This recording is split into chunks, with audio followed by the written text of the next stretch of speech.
they can get out of the trees. Now, to be an arboreal snake, you have to be extremely adapted for it, because it is an extremely unstable environment up there. You know, branches are always breaking, especially in the jungle. We have some of our water levels are going. There's places that, on my preserve where you can walk one time of the year, and the next time of the year you're canoeing 40 feet up in the treetops. It's a 30 to 40 foot rise in the water level. With that, trees are falling because of the soft ground and everything. So an animal like this really needs to be perfectly adapted for life up in trees. And it amazingly is. You can watch this, for instance. I'll show you this. Check this out. Yeah, and she won't fall. And that is the prehensile tail. You see how she takes that tail and wraps it right around my hand. It's no different than a branch if she was up in a tree. Now, if I did that with a ground boa, it'd end up in the lake. But having that prehensile tail, that's a little safety thing there. She'll wrap it around that branch and feel safe that she's not going to fall. Every snake in the world has a fear of falling. I think it's not having hands or legs thing that'll do it. You fall hard then. So they always want to feel safe that they're not going to fall. That's why people ask me, like, if other people hold snakes, do they act differently?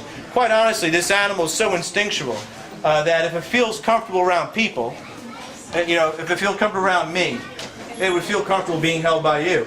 If you hold it right. If you don't, and it doesn't feel stable enough and it feels like it's going to fall, that's when you might get bit, because it's getting nervous. But otherwise, they really have no difference between other people. If they're good with one, they're going to be good with the rest of them. Any questions before we move on? Where do you keep them? Where I keep them, well, the snakes are in basement area because they have to be under controlled heat. A lot of these, being cold-blooded, you got to keep them, sometimes 85 to 90 degrees. The birds of prey are outdoors, in all flight chambers. They prefer the outdoors anyway, but they're all there. But I've had a basement like most people's nightmares. At fire department, they called me one time. They said, "Rusty, if your house ever catches on fire, we're not coming. Grab what's special to you, and we're going to shut the roads down and let it burn." That happened one time. I actually had the gas company was putting in natural gas, but when they left, somehow the valve jammed. It started spilling out over, and it started going to the basement where I was writing my book. And it was like the textbook situation. I started getting sleepy. I decided to take a nap. I didn't realize I was, dying in a way. Well, luckily my neighbor heard it, and he called 911, and my dog started barking when the fire department showed up. All right, we'll get you guys here. Right here is good? Yep. Yeah, it's okay. Make sure you hang on. He's not going to do it, Sam. Will you come with me? I knew it. Can you tell the difference? Like, Rattlesnake saying something about like when you have that one from here to another, can you tell?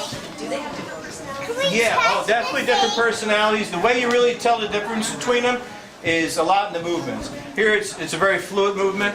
When you're holding them, if they're not comfortable, they're almost going to be backtracking on you, and they're going to be moving in more contorted areas, like they're, instead of just hanging here, they're more struggling.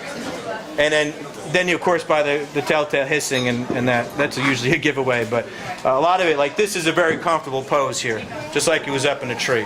But when that was stressed, wouldn't look like that at all. They'd really be kind of trying to squirm their way out of being in someone's hands. Rusty? Yes. Do they show affection? No. I wish they did, but they don't. Very instinctual animals. Honestly, when they're on my neck and looking very comfortable, they're enjoying the old 98.6 degrees of me being cold-blooded. They want that heat from anything. So you could tame them, but as far as affection, the day's going to come and it's going to be your turn to take care of what we have. If you can realize how important it is and why we need it, then I'm sure you guys will do a much better job than we've done. So I hope everybody had a good time. I'd like to thank you all for gathering around. Try to rest your stay warm.